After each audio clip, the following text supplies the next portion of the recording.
This is the PIDE. I'm Nadeem Haque. As you know, we always conduct webinars on a regular basis, maybe once or twice in a week, to try and keep abreast of things that are happening globally as well as things that are happening locally. So today I'm very excited to bring to you a very topical webinar. It is going to look at the neoliberal order, the rise and fall of the neoliberal order. A book written by Professor Gary Gerstle, which has now hit some of the bestseller lists. It's on the Financial Times Award list and on many other lists. Professor Gerstle is a professor in Cambridge and a well-known professor with many publications and books to his credit. Professor Gerstle, we welcome you to the PIDE. The PIDE, for your information, is a very old think tank, about 70 years old, where lots of good and bad things, everything has happened, as you might know. Academic institutions go through their cycles. So PIDE has been around in Pakistan for a while. It's hosted some of the best people for webinars and for seminars and even people coming to Pakistan. So we hope that someday you will be able to visit us in Pakistan too. And some days you will come also see PIDE and Pakistan for yourself. So with that, I think I won't stand between you and Professor Gerstle. I know there's a lot of interest in Pakistan on the neoliberal order and neoliberalism. And I myself am dying to learn about neoliberalism. So I'll turn it over to Professor Gerstle. Professor Gerstle, please tell us about your book and your research. Thank you very much. Thank you very much for this invitation. I'm delighted to have an opportunity to present my book to you. I think I'll talk for about 30 or 40 minutes, and that should leave plenty of time for questions. I would ask that one of you leave your screen on, so otherwise I have to look at myself for the next 30 or 40 minutes, and that's never really a pleasant experience. I much prefer if I have someone to look at on the screen. So maybe Nadeem, you could put yourself back on for this presentation, or someone else in the group, if you can, I would appreciate it. And I very much hope that I will have an opportunity to visit Pakistan someday. I think these webinars are wonderful, but they don't give us quite as much as in-person conversations, both the formal and the informal part. So I look forward to having that kind of opportunity in the future. The book I want to talk to you about took shape in the momentous year of 2016, now already 7 years ago. And for me, that was the year of Brexit and the year of Trump. Brexit in June 2016, Trump being elected in November 2016. I am an American, as you can probably hear by my accent, and but I'm working in Britain. This is my 9th year working in Britain after a long academic career in the United States. And as an American living in Britain, the two events of Brexit and Trump's election hit me particularly hard. I got it from both sides. I was opposed to Brexit, and I did not vote for Trump. But more to the point, I think even those people who voted for Brexit and voted for Trump were shocked by the success of those two initiatives.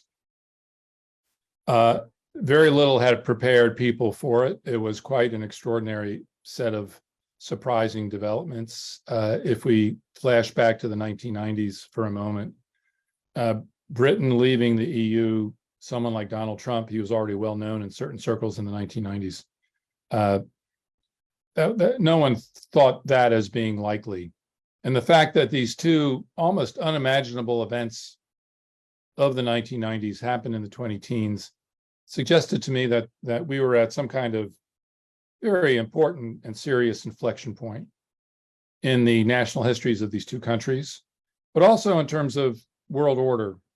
Brexit and the Trump election are connected to each other. I felt they were connected. They were a kind of populist uprising against forms of globalization. They were about reasserting the national against the privileging and the priority of the international.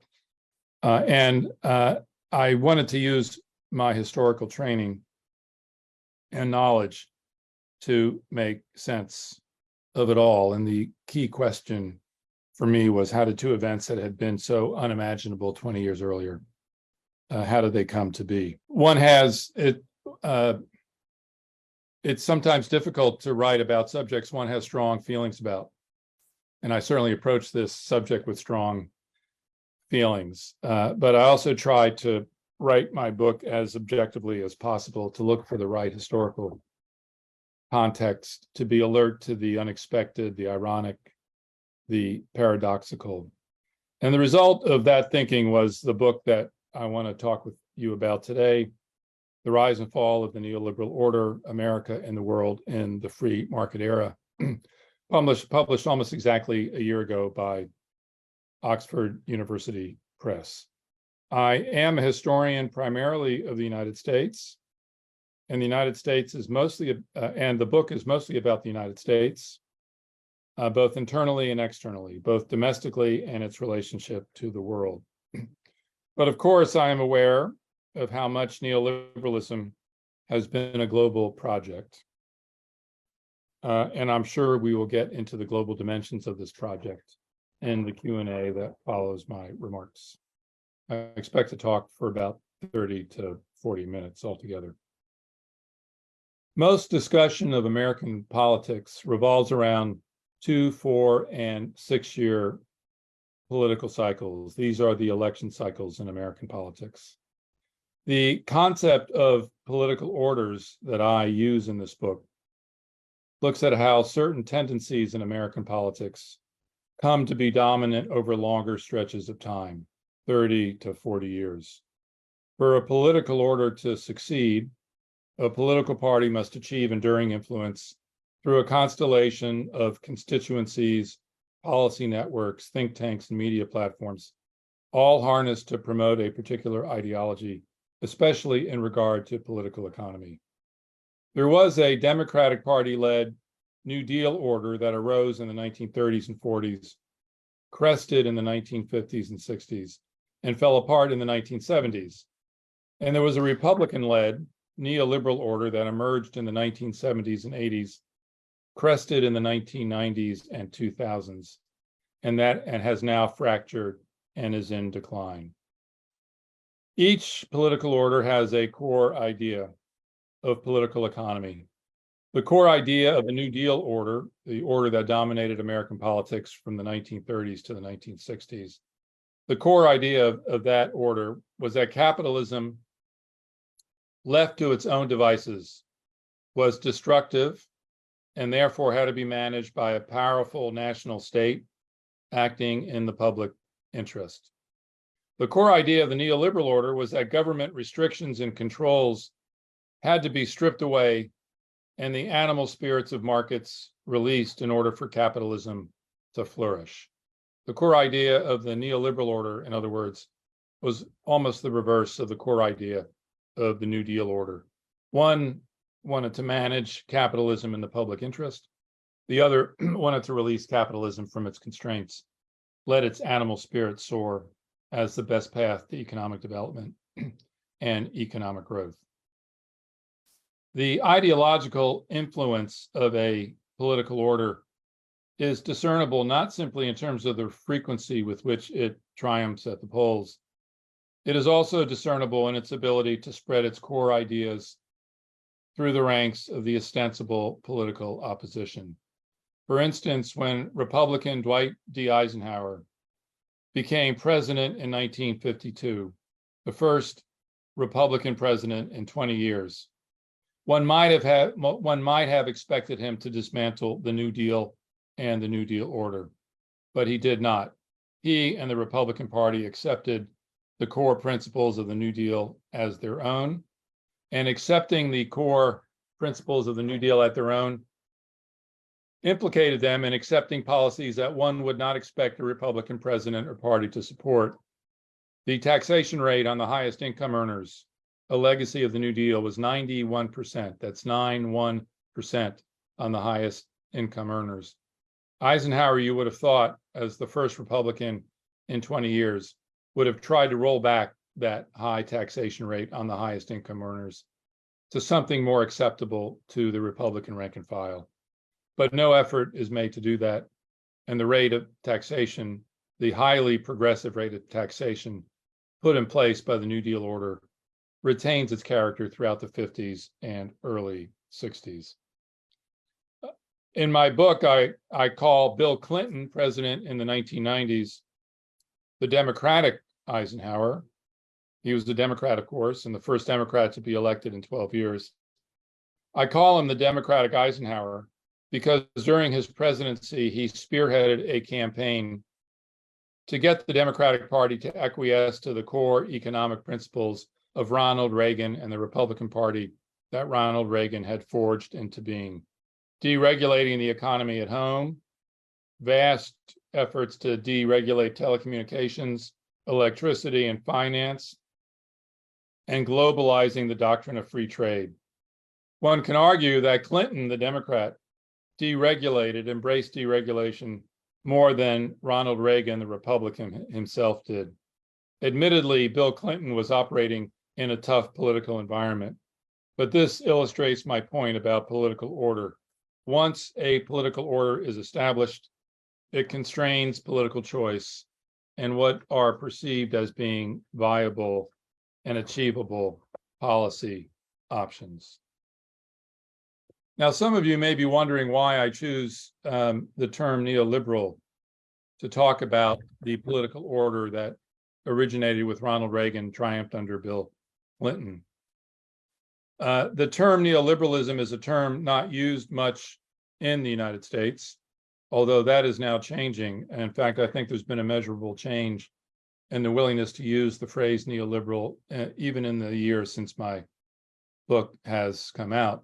But the more common name for what's going on, or what was going on in the United States in the 1980s and 1990s, was conservative. If you ask Ronald Reagan what he was, he would have said, I'm a conservative. So why choose the term neoliberal rather than conservative to define this order? Here's why. Conservatism in classical terms connotes a high regard for tradition, order, and hierarchy, and for continuing to do things the way they had always been done. Change, of course, can occur in a conservative order, but it must be done slowly, organically, and with proper regard and respect for traditional ways of doing things.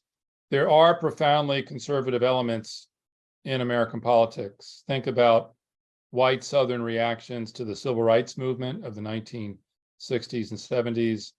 Think of efforts to turn back liberation movements undertaken by women, gays, and racial minorities, and to restore the priority of the patriarchal family, heterosexuality, and white supremacy. But the term conservatism does not do a good job of capturing the innovation and disruption that unleashing capitalism's power entails. Releasing market power does as much, even more, to upend tradition, order, and hierarchy as to sustain it. Capitalism, freed of constraints, is restless, disruptive, innovative, and unsettling. Adam Smith, the great Scottish political economist of the 18th century, and of course a champion of free markets, called his movement to free capitalism from its constraints liberalism. By calling the political order of the late 20th century neoliberalism, which literally means new liberalism, we are able to focus our attention on the capitalist transformation that was central to it. That capitalist transformation has been given short shrift by historians in the United States. And thus my use of the term neoliberal rather than conservative to describe this order is meant to put capitalism at the center of my story. As I've already indicated, I am interested, when thinking about political orders, in moments of acquiescence, when the opposition party feels it has no alternative but to acquiesce to dominant ways of political thinking. Hence, I focus on Eisenhower in terms of bringing the Republican Party aboard the New Deal order, and I focus on Bill Clinton as a Democrat who brought the Democratic Party aboard a Republican-initiated political order. I am equally interested in moments when political orders come apart. And we are living through right now in the United States and the world, the coming part of a political order. The coming apart of political orders is usually associated with moments of economic crisis. The New Deal order emerged out of the Great Depression of the 1930s. The neoliberal order emerged out of the deep recession and the stagflation of the 1970s. And the 1970s was also a profound decade of reordering relations between the global North and the global South, which caused a lot of economic dislocation. And the 2010s were the aftermath of the great financial crash of 2008, 2009. It is in these moments of economic crisis that the existing toolkit for managing the economy is no longer working. The fairness of the methods being employed to manage the economy are becoming seriously questioned. And the authority that had filled a political order with prestige and legitimacy begins to seep away. During an economic crisis, of course, there is severe hardship that is both widespread and severe. And in this moment, when things appear to be coming apart, when the lives of ordinary people are in a level of distress, when policymakers are no longer able to supply policies that solve the problems, these are moments when there is a willingness to contemplate ideas formerly regarded as heterodox, unworkable, excessively, maybe dangerously radical, and certainly dangerous to prevailing orthodoxies. Consider the neoliberals who came to power or gained influence in the 1980s and 1990s. One was Friedrich Hayek, the architect of neoliberalism, Austrian economist, who came to the United States in the 1950s before returning to Europe. Milton Friedman and the Chicago School of Economics. Milton Friedman, the economist who did so much to put neoliberalism on the map and to give it authority. Ronald Reagan, who becomes, I think, the most significant president in American history of the 20th century, other than Franklin Delano Roosevelt himself, because of his ability to transform the political economy to accord with his core ideological beliefs.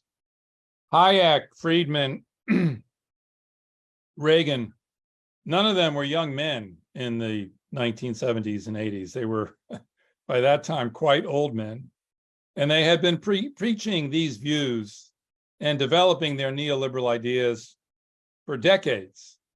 But for most of that time, they were on the margins. They weren't being listened to.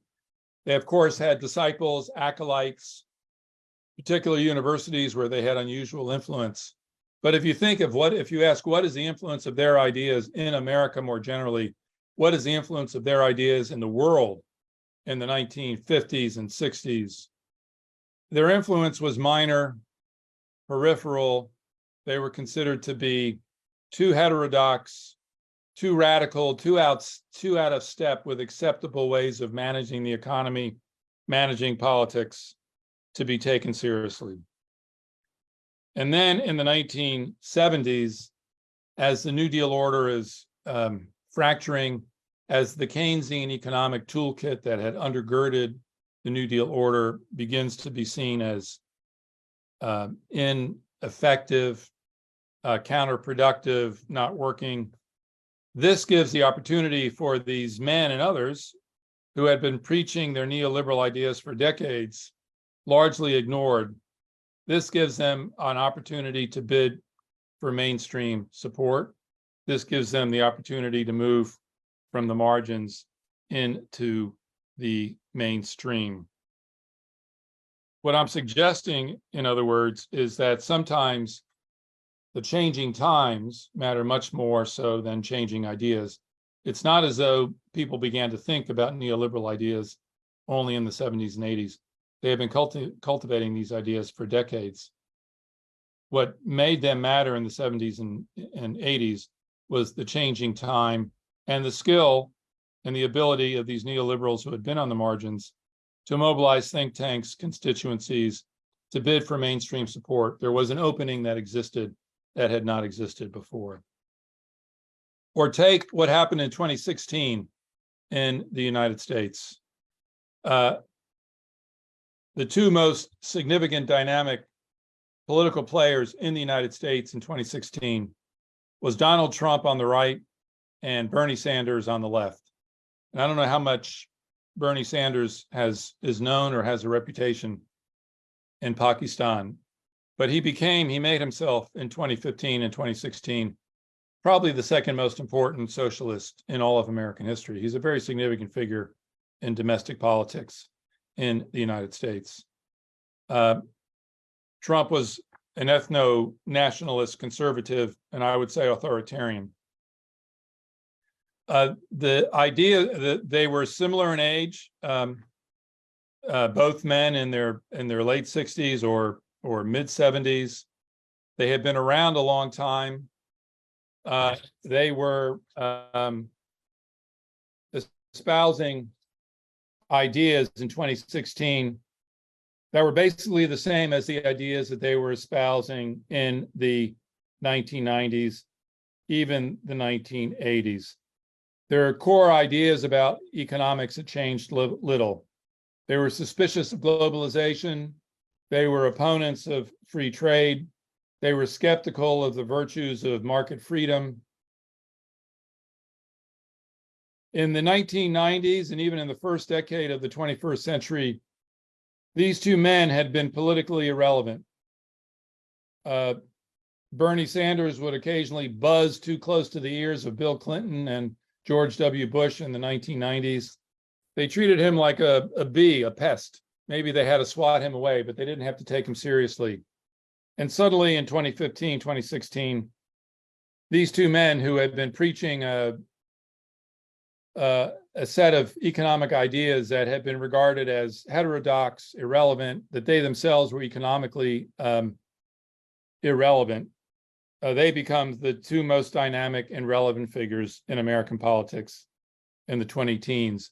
And the front runner in the political campaign of the Democratic Party in 2016, Hillary Clinton, the spouse of Bill Clinton, the front runner, the person expected to succeed Barack Obama in the White House, she really didn't know what hit her. Part of her disorientation had to do with a political order in which she had come to power, the neoliberal order of the 1990s, now coming apart. And she was disoriented, not sure how to respond, shell-shocked in a way by these challenges from the right and from the left that everything in her political career told her she did not need to take seriously. And suddenly these new ideas become the most important ideas, and she's not prepared to respond to them. She does a poor job of responding to them, which has something to do with her loss of the election in 2016.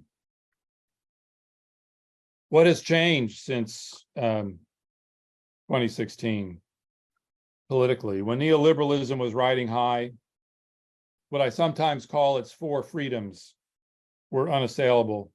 The four freedoms of neoliberalism were the free movement of people, the free movement of goods, the free movement of information, and the free movement of capital. In the 1990s, if you want to look for a loudspeaker for neoliberalism, think of the Wall Street Journal in the 1990s.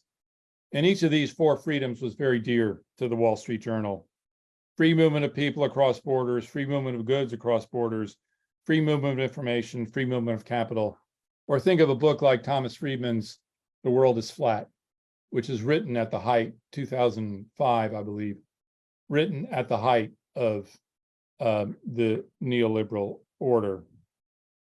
When the neoliberal order was riding high, the value and virtue of these freedoms was not questioned at all in mainstream American political discourse. think of what's happened since 2016. What's happened since 2016 is that each of these freedoms has come under severe challenge. Walls are going up everywhere to stop the free movement of people across borders, and that will continue over the next 10 and 20 years. Suddenly, protectionism has become an acceptable policy. Free trade is no longer gospel. A more neutral or value neutral term in talking about protectionism would be fair trade rather than protectionism. But the idea that the world would benefit the most from the freest global regime of free trade, the dissent from that point of view is suddenly powerful, formidable, and it exists everywhere. What about the free movement of information? The 1990s and early years of the 21st century were a time of utopianism regarding the internet, the belief that part of what would make capitalism succeed globally and markets succeeding on their own terms without government superintendence. One of the reasons that was so popular was because of the information revolution associated with high tech. Suddenly, it didn't matter where you were in the world, you could communicate with anyone else in the world instantaneously and without constraint. It was imagined as a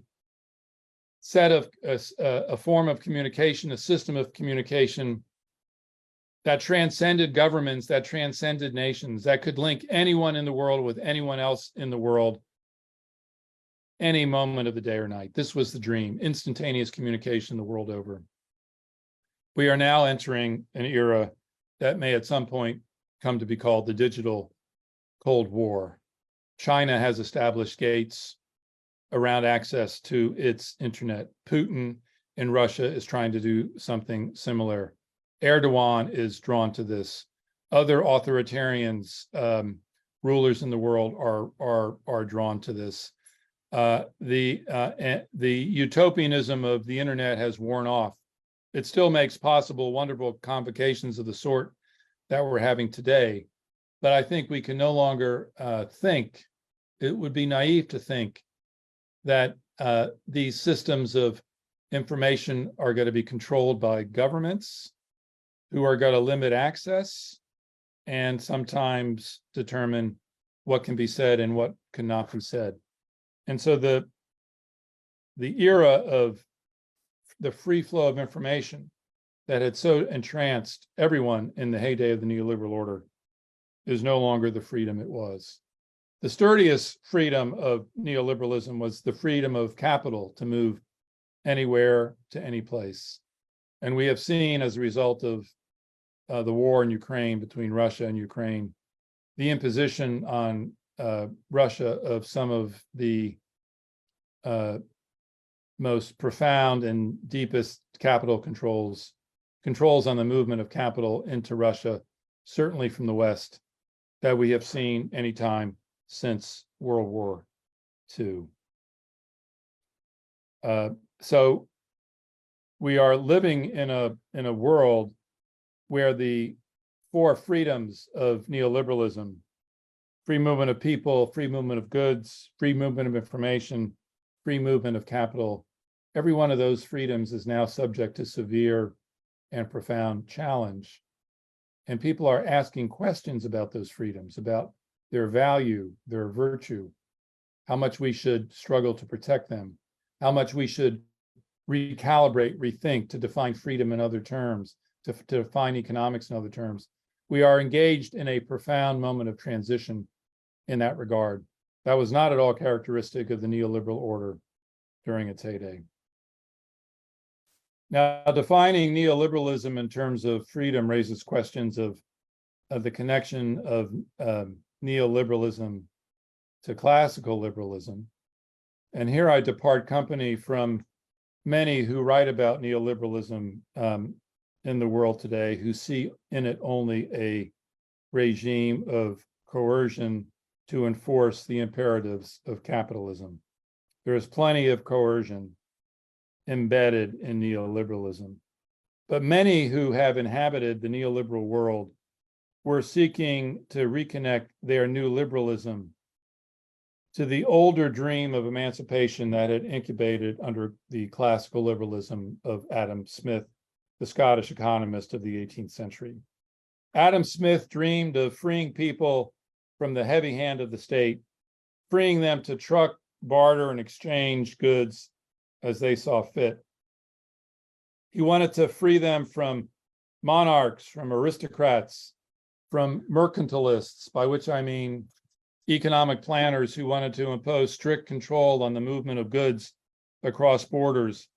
He wanted to free people, ordinary people, from what he understood as these repressive mechanisms of rule that were stymieing ordinary initiative and imposing elite rule on the masses. And he wanted ordinary people to be free to truck, barter, and exchange as they saw fit, to pursue their own initiatives, to have free markets that they could invest in, to choose a livelihood for themselves, to build a business and do things that they thought would benefit them as they saw fit.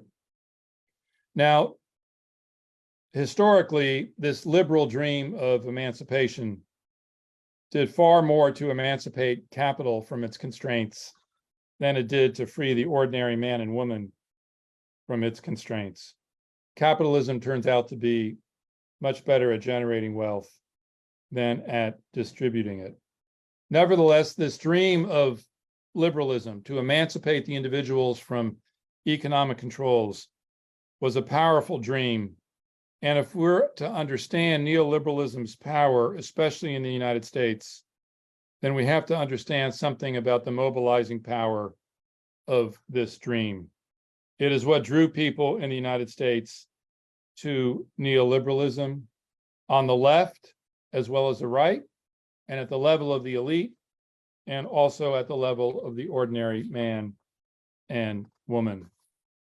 And so, not to discount the coercive elements of neoliberalism, which we will probably want to talk more about, both domestically and internationally, it's important to recognize the ability of neoliberalism to stir the imagination of ordinary men and women, and to believe that in a neoliberal world, they will be able to pursue their self-interest, their individuality, their dreams in ways in which they perhaps had not been able to formally.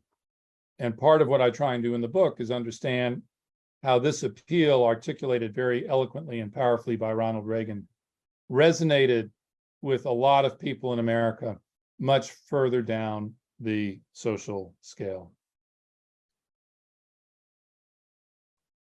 If we think about the future,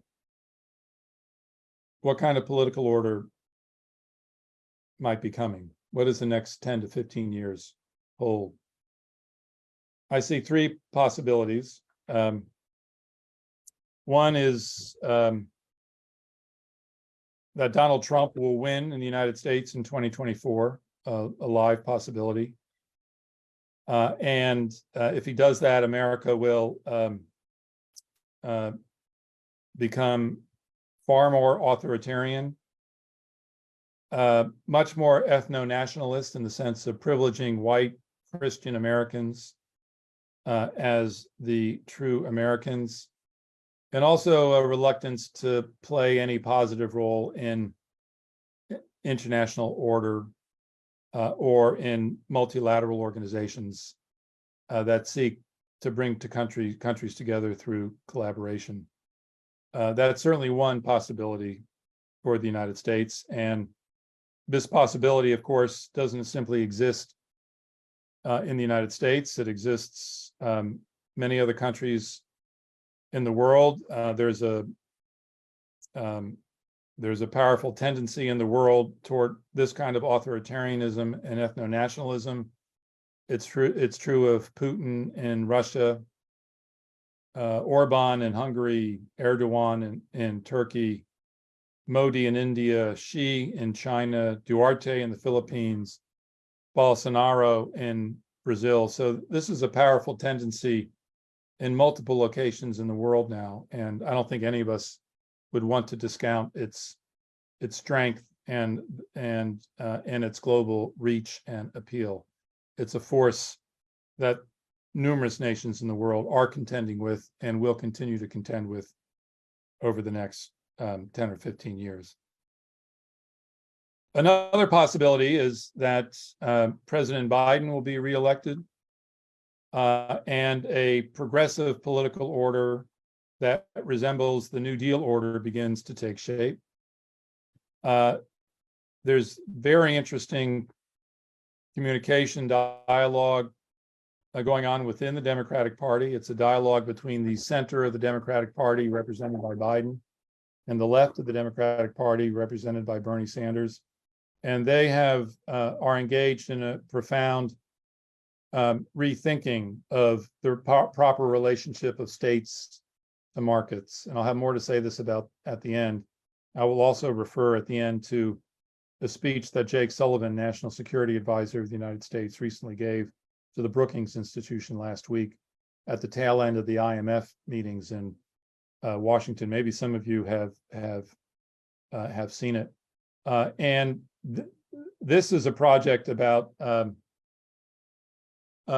saying that capitalism cannot be left to its own devices, that markets left to their own devices are not self-correcting, that there's a need for strong states to give direction to markets, and that it's the obligation of strong states to act in the public interest, to constrain capitalism so that its benefits go not simply to elites, but are broadly distributed throughout the entire population.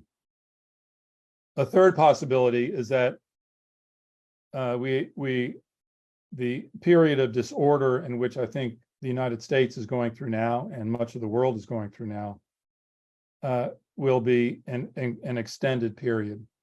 The New Deal order arose pretty quickly out of the Great Depression. The neoliberal order arose pretty quickly out of the Great Recession of the 1970s. We are now about 15 years in the aftermath of the great financial crash of 2008, 2009. And new ways of political thinking, new economic policies have been much slower to develop since that crisis than equivalent crises of the 1970s and 1930s. And so it may be that this period of political disorder will continue for some time before a new political order will succeed in reestablishing itself. Some of you may think that the neoliberal order is capable of resuscitating itself, bidding for power once again. I don't think that's going to happen. I do think that the Ukraine-Russia war is pushing the world further away from a neoliberal future and toward a new understanding of the relationships of states to markets. A core principle of the neoliberal world when it was riding high was this: think of yourself as a businessman or producer. Procure what you need as cheaply as possible where you can get it in the world. The location of the resource that you're looking for, the commodity, the workforce, location doesn't matter. Transportation is cheap. Labor is cheap in another part of the world. There's no problem with supply chains stretching to the ends of the earth or all around the earth, 26,000 miles. This was the mantra of the neoliberal age. Just have your production done in the location where it can be done as cheaply and as efficiently as possible. The Ukraine-Russia war has compelled nations to think differently about their business. Now the mantra is no longer pursue what you need anywhere in the world for the cheapest cost. Now, increasingly, the imperative is figure out what you always need and cannot do without, and then ensure that the supply of that good will always be available. What do you always need? Food, petroleum, computer chips, minerals, especially rare minerals that are essential to production of batteries and the like. And then particular countries will have particular needs for other goods that they feel they cannot do without. In this new way of thinking, price has become secondary to availability. When price is paramount, it's easy to say, let the market decide, let the market allocate. But when availability is paramount, then governments and states have a powerful reason, motive, imperative to intervene. And I think multiple nations around the world, multiple governments, feel this need to intervene.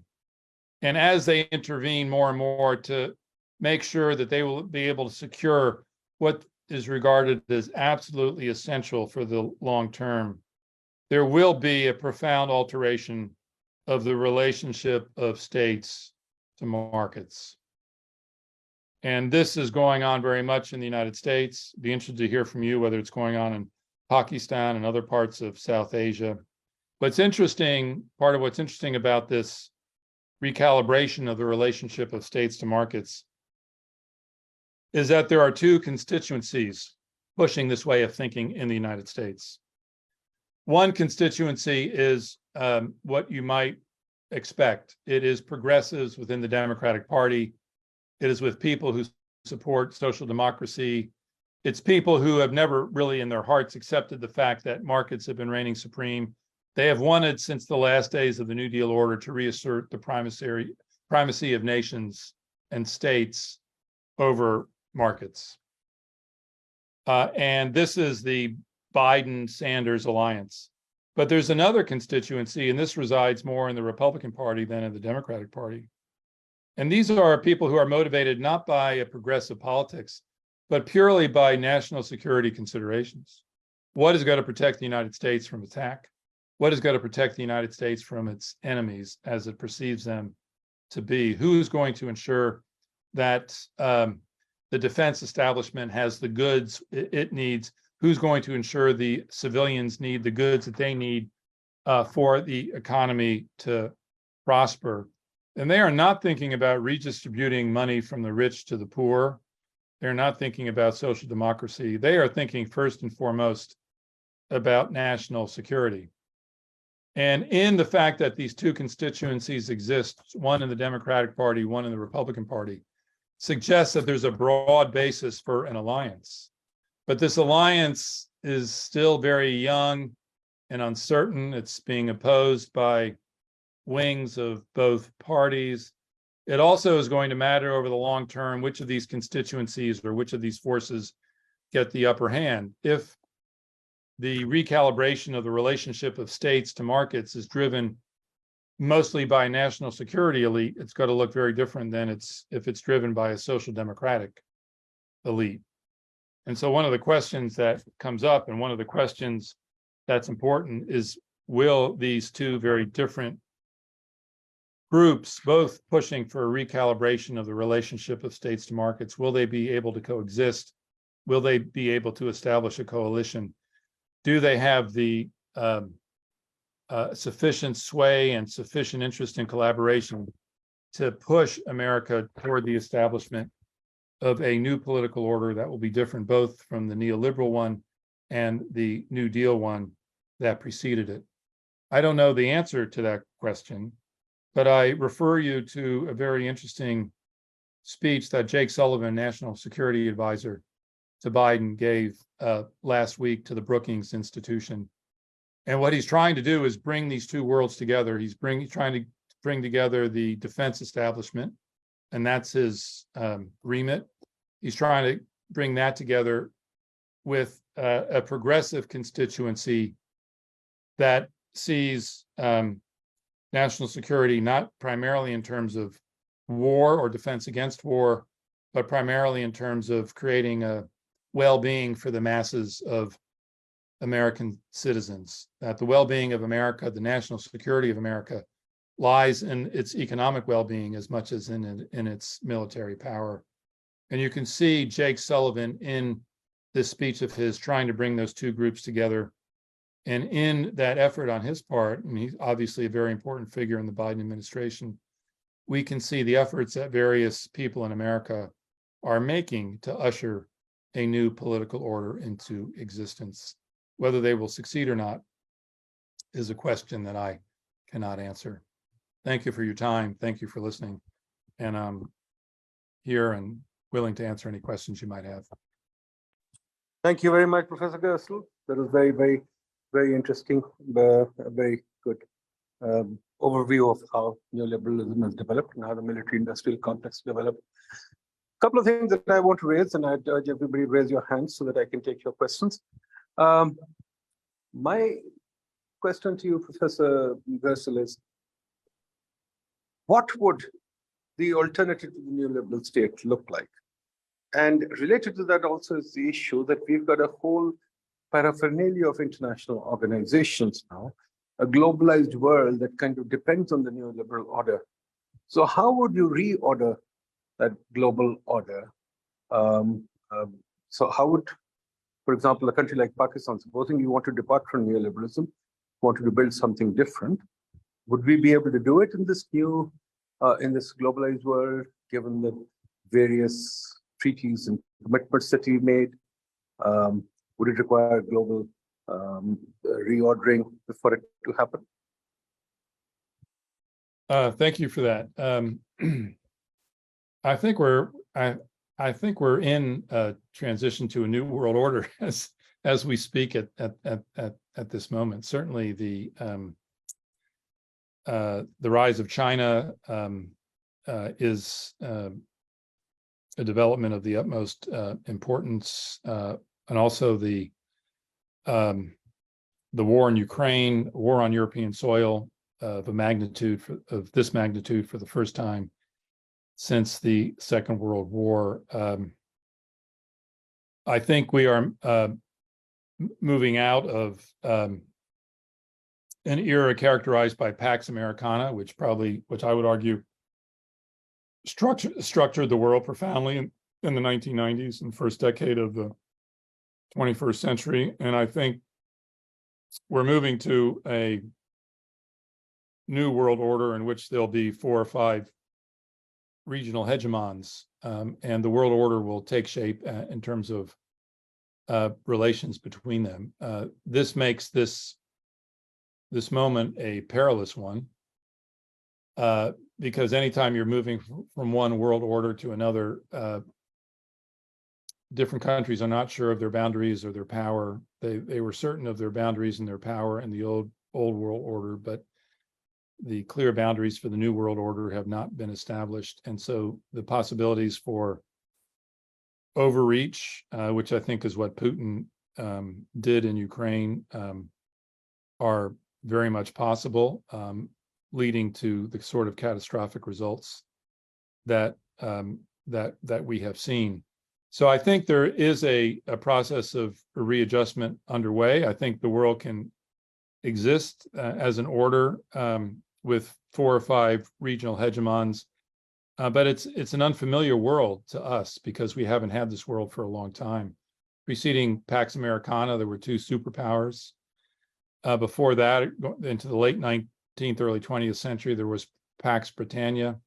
So going back to a time when 4 or 5 different powers were paramount in terms of setting the contours of world order, have to go back to the early 19th century, and no one can remember that time, or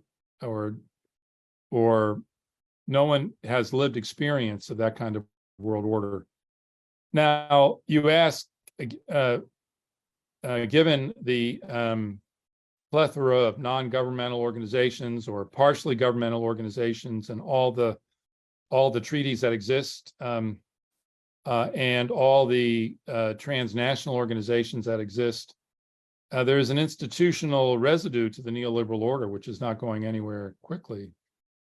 But I think there will be disruption to some of these organizations, or else they will be recast or reimagined. I was not at the IMF meetings in Washington a couple of weeks ago. I don't know if any of you were.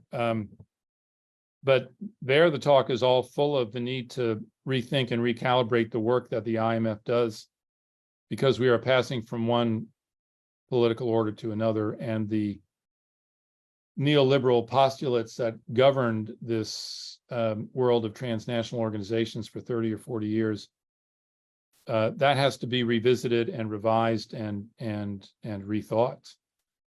So I think we are entering an era of transition, and I do think there will be opportunities for countries like Pakistan to rethink the terms under which they participate in a world order. I think there is the additional element of the inequality of power and wealth between the global north and global south, and that has to be brought into the equation. So I can't say that the political order that comes out of this will suit the countries of the global south more than the one that's coming apart now. But I do think we are in a period of change, and I also think that climate imperatives are going to drive change in global politics as well. So I think we're in a moment of transition, and this moment of transition is one both of possibility and peril. Thank you. Let me take some questions from the floor. Professor Hassan Dawood. Thank you very much, sir. Thank you, Professor Gary, your discussion and the concept of how the world order is formatting. I think this was quite intriguing. I have one question, because my research is around China and Confucianism. And for what we see in the last 3 decades, we see China taking more people out of poverty than any other form of government. So how would this challenge the growth and the governance structure in US when people are talking about China and how the growth of China is actually influencing the region? My second question is related to the research that I'm doing, is that going forward, what sort of leadership structure do you see shaping? Would it be autocratic, or would you find more liberal sort of leadership structure coming in the governance model that we have? Thank you. Thank you very much for those. Well, I think with regard to China, China has been very successful in terms of lifting people out of poverty, and as other countries in the world look for models and leaders and countries and nations to emulate, if the West wants those nations of the global South to continue to emulate it's going to have to get its act together, and it's going to have to demonstrate that the engine of growth, and here let me speak about the United States, that historically lifted so many people out of poverty in the United States. If the United States wants other countries to continue to emulate its model, it's going to have to demonstrate that it can continue to be a model, both economically and politically. I think there's quite a lot of economic dynamism in the United States now, and I'm also intrigued by the success of the Biden administration through several very important pieces of legislation: a massive green energy initiative, a massive infrastructure bill, and a massive reshoring of chip production in the United States. This has the possibility to re-energize the American economy, not just for the rich, but for the poor. And I think the kind of rethinking that's going on in the United States now has the capacity to reinvigorate a progressive model of politics. But Trump is still there. Trump is running for re-election. A lot of Americans are not paying attention to the very good work that the Biden administration has been doing with the economy. And, there's a chance that Trump may get reelected, or someone like him, in 2024. And if that happens, I think economic development in the United States will be set back. And there's also a strong possibility that America will lose its democratic form of government, not for all time, but if Trump is reelected, I think the United States could well move on the balance sheet from the democratic side of the ledger to the autocratic side of the ledger. If the United States is unable to demonstrate that it can provide economic growth and reinvigorate its democracy simultaneously, then I think that's going to increase the authority of China as a model. And your question about what kind of leadership structure, if the United States fails to reform itself and put itself back on the right track, and if Europe is unable to step up, then the China model is going to increasingly become the appealing model to other countries in the world. And it is an authoritarian model. I don't know what you would call it. I wouldn't call it communist anymore, because it doesn't have enough communist ideology as part of it. And it is Leninist. So in the sense of the party organizing and controlling so much of every aspect of life, and because of its thoroughgoing Leninism, that is not an easy model to implement elsewhere. So I don't know what the proper term is for identifying China as a regime. Let's call it a state capitalist Leninist regime. I think if the United States fails at its effort at economic development and democratic reinvigoration, that China is going to become increasingly the model for other nations in the world, both economically and politically. Professor, it was very enlightening of listening to you. My question is actually, the neoliberal order in a transition right now. So two books were released in 2002. One was Homecoming and the other one was Deglobalization. So in that, the main argument was that regionalism would be more beneficial for economic growth instead of globalization. So, considering that fact, how would you see the new multipolar world and its, impact on the global economy? I'll presume that that's what I heard. I'll answer what I thought I heard. The fact that climate change has also, so I was. Yeah, so you're not coming through clearly. So let me try and answer what I heard. I think Rana Furahar's book Homecoming is fascinating, and the deglobalization book is interesting too. I think the power of the globalization ideal has been broken. That all things should be more global all the time, and Rana Furahar investigates numerous regional experiments in production, trade, innovation going on in the United States. And actually, it's the most hopeful book about the United States that I've read in years. It's not concerned with politics. It's concerned with innovation and resourcefulness and political economy and all kinds of experiments and new collaborations going on with new products, and much of it going on regionally.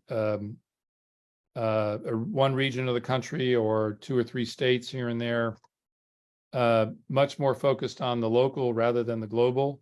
Rana Furahar doesn't think that this needs to lead to isolationism. She talks about a strategic globalization where we choose to engage in globalization where it's to countries' economic and political advantage, rather than assuming that it is always the way to go. There's a more negative form of regionalization, and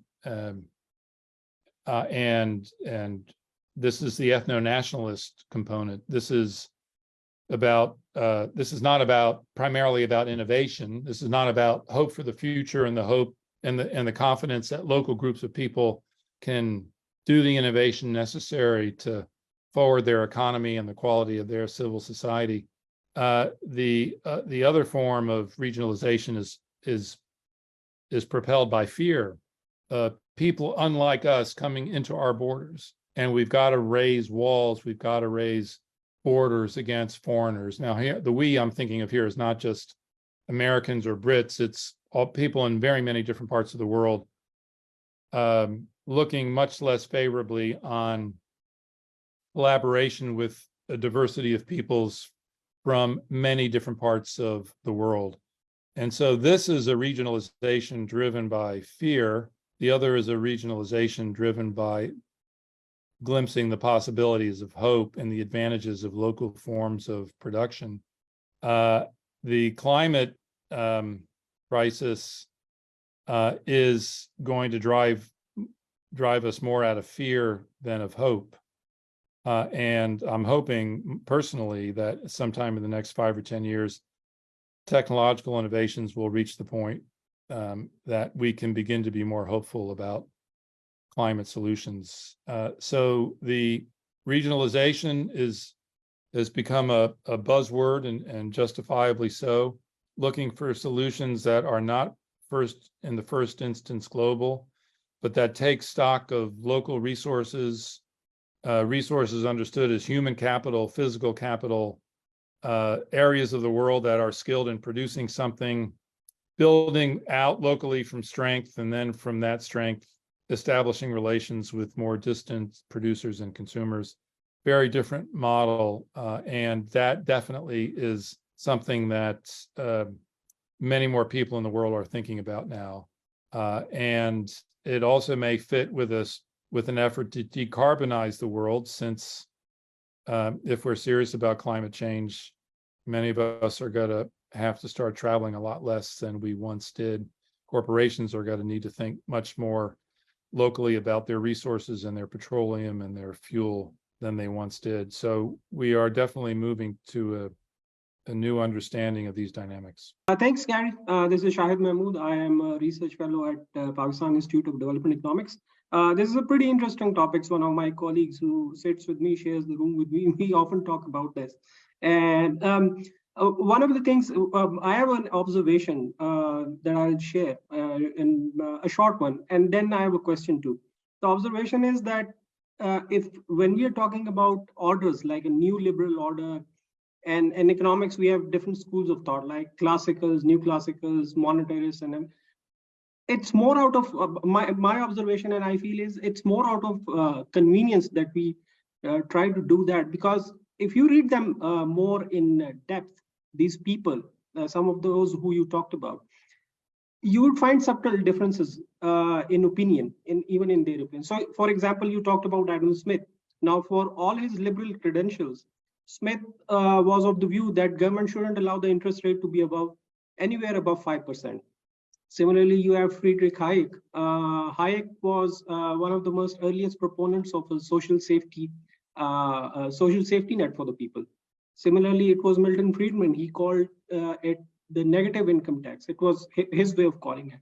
And obviously, for all his liberal credentials, Milton Friedman was never in, I don't know of any of his writings that he was in favor of competing currencies. In fact, he was of the view that central banks should control the supply of money and be strict about it. So this is one observation that we try to, this is kind of that trying to bunch together all of it.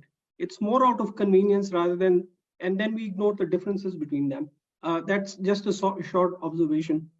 The question is, one of the most interesting phenomenon that is again touted as a new liberal phenomenon, but I don't think it is. I would like to know your thoughts about the cryptocurrencies, like Bitcoin and everything. Do you think that's something you can quantify? You can qualify it as new liberal thought, sorry, or what is it in your view? Thank you. Thank you. Well, I don't know what crypto is, so I'm going to turn it back to you, and you can tell me what you think crypto is. I'll have a few comments to make about that in a moment. as to your observation, I think you're right. If you read neoliberals, if you read the liberals like Adam Smith, and if you read them cover to cover, their discourses are very rich, and they often hold together contrary points of view of the sort that you were pointing out. I have a PhD student now who's writing about a rich, wonderful dissertation on neoliberal thought in the 1940s and 50s, and he's uncovering a diversity of thinking among neoliberals in Europe and America during that time that very few people have a grasp of, and it underscores your point. And that raises the question, well, how do these complex systems of thought then get distilled into a set of postulates that become hard and orthodox and sort of abandon the complexity and diversity of thought that was there at the beginning? It may be a matter of convenience, but it's also a matter of gaining political advantage and a system of thought that is too complex and moves in too many different directions, maybe too hard to sell in a situation of mass politics and getting the word out, getting the message out. So it's partly convenience and it's partly a matter of political imperative. If you want to succeed with your core ideas, you have to winnow them down, you have to package them, and that has the effect of rendering something that had once been subtle and supple into something far more orthodox. So it's the question of the relationship of what we might call economic thought to political success, and transitioning from one to the other requires a winnowing out and a process of identifying core ideas that can be sold consistently and successfully in the political marketplace as opposed to the intellectual marketplace. So I agree with you. I think your insight's a really important one. About the cryptocurrency, and if we think of moving out of a neoliberal order, one of the ways in which the neoliberal order has remained strongest and still has strength is in the dominance of central banks in national and global economies. We're seeing this once again with the current banking crisis in the United States. And if you think of neoliberalism as being in part advocating for the financialization of the economy and putting enormous power in the hands of financial institutions, for all the change that's going on, we have not seen a lot of change in the power of those financial institutions, centralized, sometimes nationalized, central banking. In the US, there's more regulation of banking, but also it's also true that since the financial crisis of 2008, 2009, the big banks have become that much bigger and that much more powerful. And given their role in bringing on the financial crisis of 2008, 2009, one would have thought that their power would have been curbed, and that has not been what's happened. One of the interesting questions is can we move out of a neoliberal order if the centralization of finance doesn't itself advance or be reversed, and if there's a reconceptualization of the realm of finance and its relationship to the rest of the economy. Crypto perhaps can be understood in that context of trying to move out from the centralized control of central banks to something else. Now, cryptocurrency, I think, subscribes to a set of neoliberal ideas: just free the banking industry from virtually all controls, open it up to all comers, and free it from the controlling hand of central banks and national banks. We can also see it as part of an effort to free the world from the dominance of the dollar, which has structured world order since the end of World War II, and before that, it was the power of the pound sterling. And so we can see in crypto an effort to move to a different situation. I think crypto is going to have to be regulated in some meaningful way, and I think the alternative to the dominance of the dollar ultimately is not going to lie there, but perhaps in the packaging of several currencies together to make a bundle that will then become a global currency that will have a dollar component to it, but will not be exclusively the dollar. That's one of the big issues on the table now, as the world gropes its way to a new world order, and we can see the very deep interest that China has in making its currency one of the players and one of the new currency standards for the world. So crypto is something that grows out of neoliberalism, and that is also challenging one of the central institutions that remains intact from the neoliberal world, and that is the authority and power of the central banks. So it's a complicated landscape, and I'm sure you can illuminate me further. Thank you. Just a quick question that what does the world think about this rethinking of the just the Philippines president informed us that there's going to be a trade office, whereas the Biden administration said that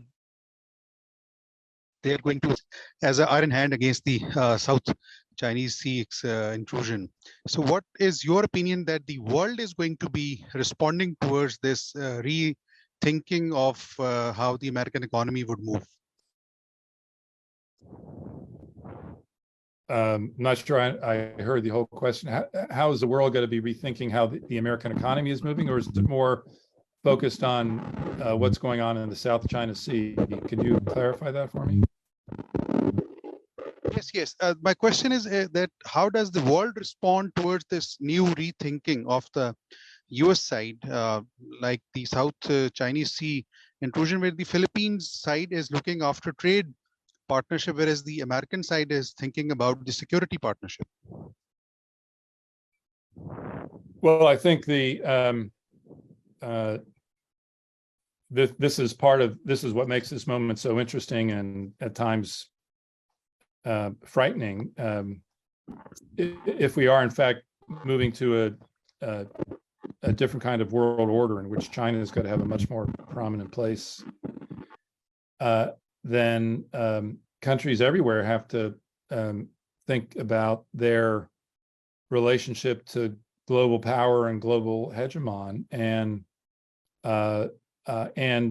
depending on what they're focusing on, they may be drawn in different directions. So there are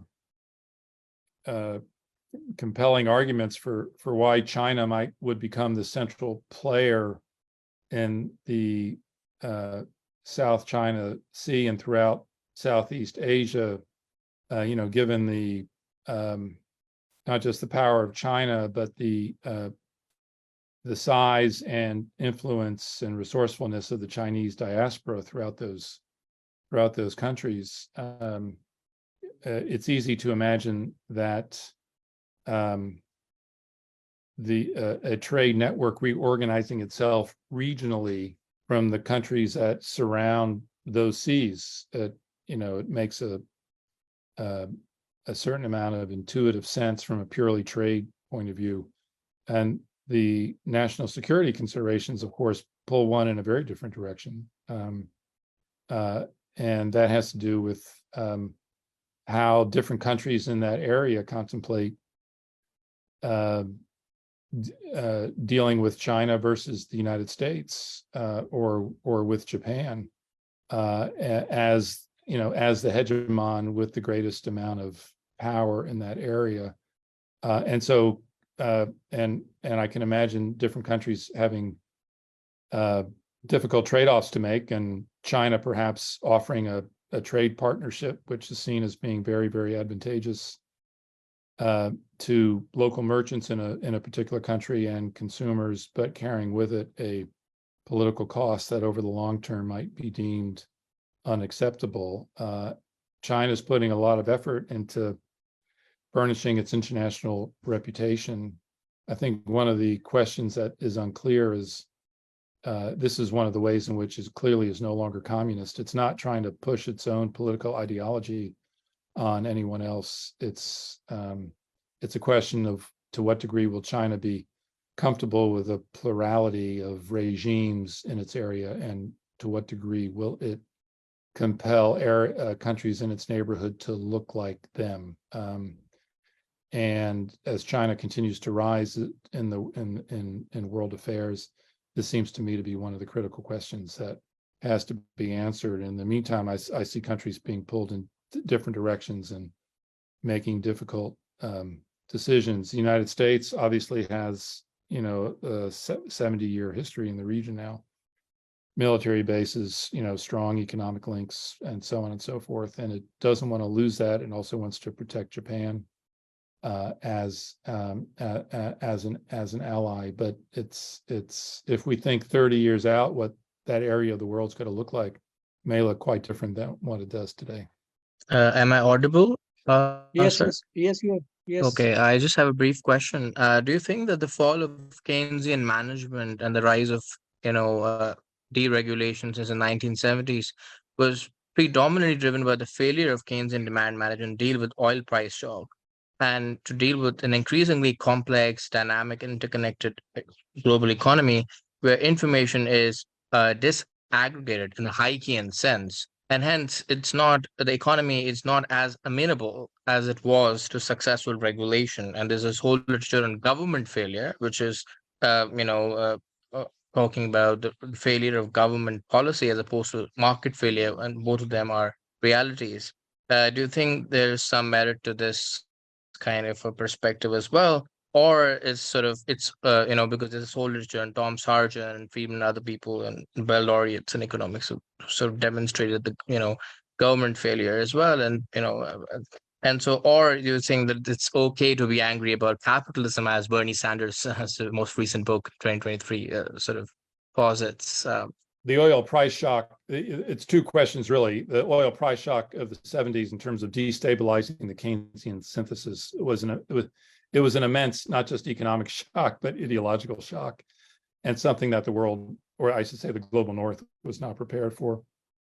And it's not just the oil shock itself. It was the beginning of a long period of time of recalibrating the relationship between the global North and the global South, and leading to a rearrangement of power between those regions, and the imperial authority that British American petroleum companies assumed would be their lifelong gift, the ability to, in Saudi Arabia and neighboring countries, to determine the rate at which oil would be extracted and the price to be charged in the interests of their consumers in the global North.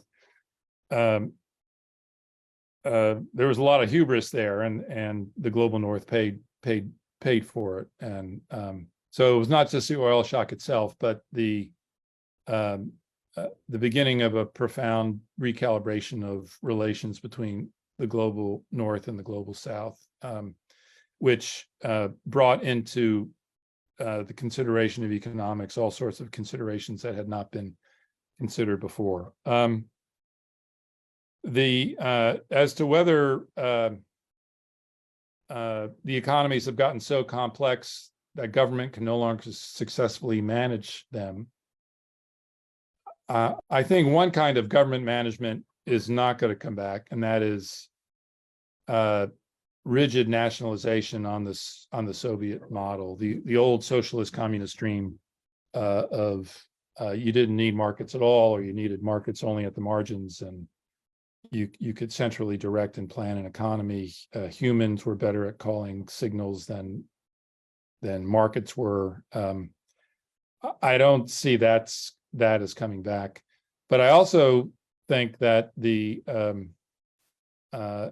neoliberals sold economists and politicians a false bill of goods, that and now there's a reckoning with that. I think there was another kind of hubris associated with the IT revolution. There was a sense that before, here's the hubris part, before the 1990s, knowledge about markets was imperfect, but the IT revolution, putting instantaneous and huge amounts of data in the hands of people all hours of the day or night, meant that the reasons markets had failed in the past, they would no longer be failing for that reason, because the reasons they had failed in the past was imperfect knowledge or knowledge getting to players in the markets too slowly.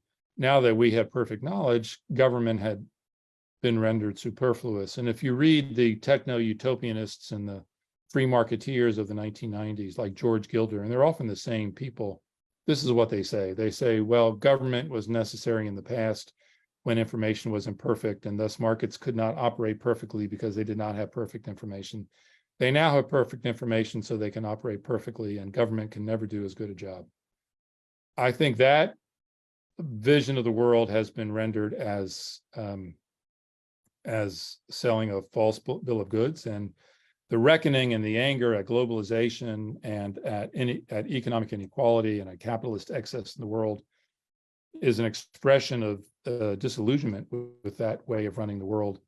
And so there's no doubt already there's a lot more government involvement and direction in countries like the United States with the economy than there was 5 or 10 years ago. It's happening, and I think there's a need for it. But there's also a recognition that the old methods of involving the government in the economy can't simply be resumed, because again, nationalization, centralized planning, 5-year plans don't work.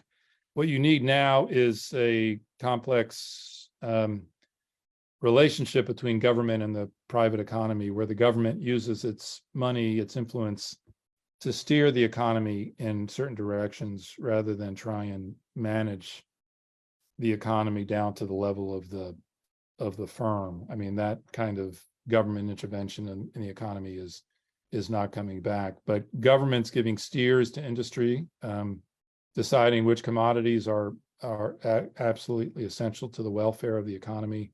There's a broad recognition that these are decisions too important to be left entirely to the private sector. The government must have a role in this, and they must have influence. And it's often been hard. I talk to people in the Biden administration, and they know how difficult it is taking a principle of involving the government in the economy and actually making it work in a successful way. And also, it's the case that in the United States, so much of government has been hollowed out. Even regulatory agencies have been hollowed out by the hostility toward government, that we may be in a situation where the skills that we need to manage the economy effectively or to give the right steer doesn't exist and has to be built up over time. A new kind of expertise has to be built up. So if you're asking, can government continue to make mistakes in managing the economy? Absolutely, it can. But there's a recognition that markets left to their own devices, the neoliberal orthodoxy just went too far and has given the world and nations within it a set of problems that cannot be solved with free market solutions. And I should add finally that the climate crisis is going to lead to more rather than less government involvement in the economy. Again, not in terms of nationalization, but in terms of developing effective mechanisms of private-public interaction. Thank you, Professor Gary, for enlightening us with the beam of your knowledge. My question is, to lead the New World Order in the long run, what prerequisite reforms are required by the US? And does it has the capacity to successfully implement these reforms? Thank you. Do you mean domestic reforms? Yes, domestic reforms. Biden has given very little credit, but I think he's had a very good presidency. I think he is putting into place a series of government interventions in the economy that are going to stimulate a lot of economic growth, and also better position the U.S. to address effectively the climate crisis. lot of interesting experimentation going on in the US, and reference to what I said earlier, public private interpenetration and collaboration that is pointing us to what we might call a mixed economy of state and private enterprise, which I think is promising. And I do think that has to continue for the US to position itself to play an effective role in a new world order. I don't know how closely you follow politics in the US. This is going on, which I consider to be positive, and there's a lot of negative in American politics right now, especially in the Republican Party, and it's over economic issues. You've probably been reading about the Republicans threatening to crash the American economy by refusing to raise the debt limit, and this is an issue that's going to have to be resolved in the next month. There's still an awful lot of Republicans talking about the election of 2020 having been stolen, and a refusal and a reluctance to accept election outcomes as legitimate. And once major political parties in a society begin to refuse to accept election outcomes as legitimate, you put the country on the road to something other than democracy, because the fundamental principle of democracy is that power can change hands without fighting and without war and without violence and without putting troops and tanks out in the street. And if you lose that confidence in the transfer of power, if the only acceptable electoral outcome you can tolerate is if your party wins, and if that party then wins, the polity is on a path toward democratic ruin. And that would not be good for the world, and would not be good for the United States if that were to happen. It is a real possibility, and it's partly what makes the 2024 election coming up in a year and a half so important. My message to you fundamentally is that for the US to play a successful role in the New World Order, it has to both reinvigorate its economy, and it has to make sure that a large majority of Americans recommit themselves to democratic principle and practice. I'm hoping both those things will happen, but I can't be sure they will. Thank you so much. I want to question about the globalization aspect. We all have been hearing a lot of perks and how it promised the prosperity for the developed and the developing countries alike. You have been talking about the global north. These corporate giants in the global north grew richer, and they had the processes which could have made everyone better off globally. Instead, we have observed that they had made a lot of enemies everywhere. So my question is related to the trickle-down economics, which claim that the wealthy would automatically benefit all. But how, as you have mentioned, that we are in a stage of transition. We always had been a stage of transition. The business cycle frequencies have been increasing. The real business cycle theorists have a lot of speak about it. So how this trickle-down economics is being viewed in this phase of transition by the authorities, by the advocates of the new world order that is upcoming? A core assumption of neoliberal economics was to generate growth and to not worry about distribution. And there was an understanding that this might exacerbate inequality, economic inequality between the rich and the poor, both between nations and within nations, but that the growth generated would be so great that all boats would rise, everybody would benefit, and thus that inequality would cease to matter as an economic or political issue, because as long as everyone was becoming better off, that would satisfy needs, and it would just eliminate the issue of economic inequality from the agenda. That has not worked. The enormous amount of growth has been generated, including in the global South, and I think one can say that's an achievement for neoliberalism. But the distribution question has not gone away. It's become more intense, especially as it has dawned on people that there are winners and losers, not just between the global North and the global South, but that there are winners and losers economically within specific nations. And what fueled Brexit and the support for Trump in the US was a perception of deep inequality within the United States and Britain, and that all the privileges of America were accruing to the global elites or the global cities, London, New York, and that a lot of people were being left out of the bounty of neoliberalism. The old industrial sectors of Britain, for example, or the old manufacturing heart of the United States, the northeast quadrant of the country, east of the Mississippi River and north of the Ohio River, and the assumption of globalization is that everything would become global. That in a sense that's true, but in fact, whether you lived in a global district or you lived outside a global district had an enormous impact on your economic well-being and on your opportunity. And what we saw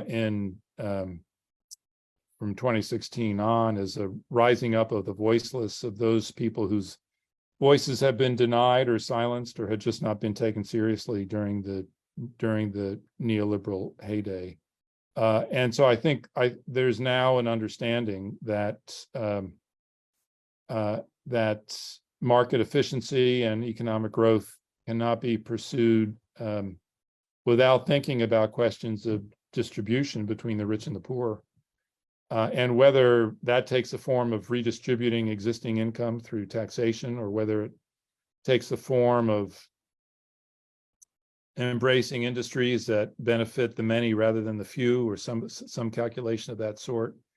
That is the sort of thinking that is going on now, and is very generative and indicative that we are moving into a different frame of mind than what characterized the heyday of the neoliberal order. Thank you. Sir, do you have time?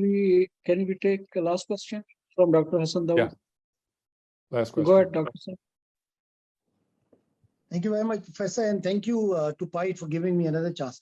I'm just curious on, could you also tell us how is the reaction in US based on what is happening in the Middle East, especially how the discussion between Iran and Saudi, and how things are shaping up in Syria, and the role of China in that? I'm a bit curious on that. Well, during the Obama administration, the United States stepped back from the Middle East, and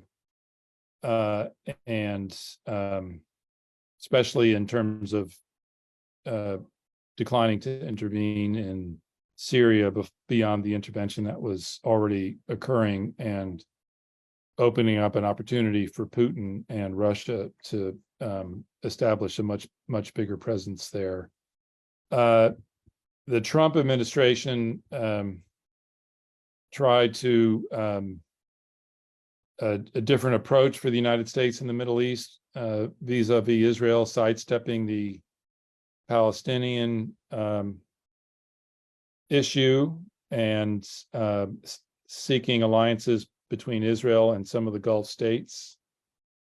And that bore temporary fruit, but it always seems short-sighted to me that you could wish the Palestinian issue away, which I think can't be done. It's not been possible in the past and won't be possible in the future. I think what the U.S. relations with Israel are fraught now because of the current intentions of the Netanyahu government. I think the relations with the Saudis are also fraught now between the United States and the Saudis. Quite a lot of tension between the Biden administration and Saudi Arabia.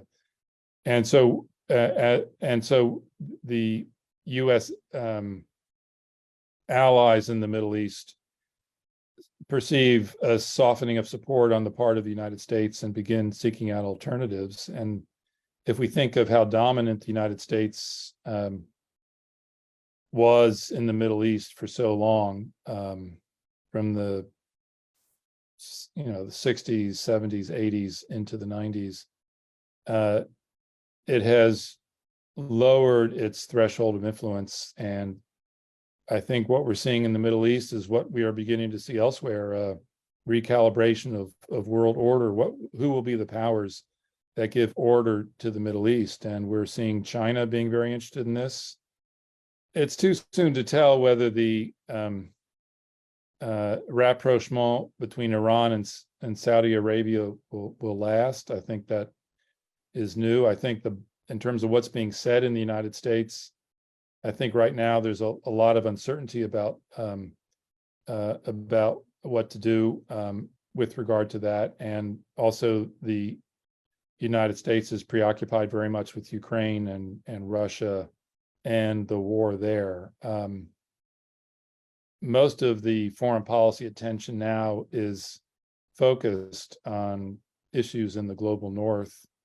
And there's an awareness in the United States that the global south is reacting to the Ukraine-Russia war differently than the global north is, and approach it with a different set of principles and concerns.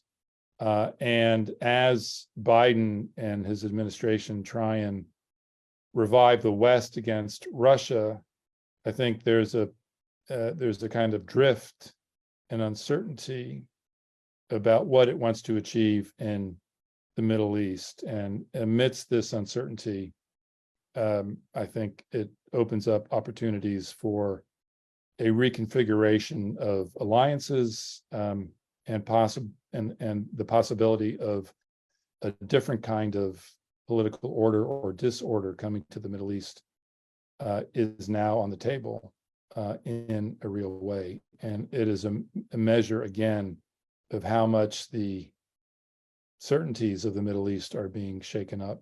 What I mean by certainties of the Middle East, I mean the certainty of certain alliances lasting for a long period of time and being set in stone. And we can see jockeying and a position and a repositioning and a reorientation as people try, countries try to find their place in a world that they perceive to be changing and a world order taking shape. So there's not, other than Israel, there's not been a lot of discussion about the changes you refer to in the United States. But they are important, and it's something to which the United States will probably begin to devote more attention to, because they are very significant developments. Thank you, Professor, for that very enlightening talk. Dr. Nadeem got disconnected. So on behalf of PIDE, we'd like to thank you for your talk, and hope to have you again here soon so we can learn more from you. Well, thank you very much for the invitation and for bearing with me over this longish webinar, and I hope some of what I've had to say will be useful to you. Really excellent, interesting questions, some of which I will continue to think a lot more about. So thank you for this opportunity.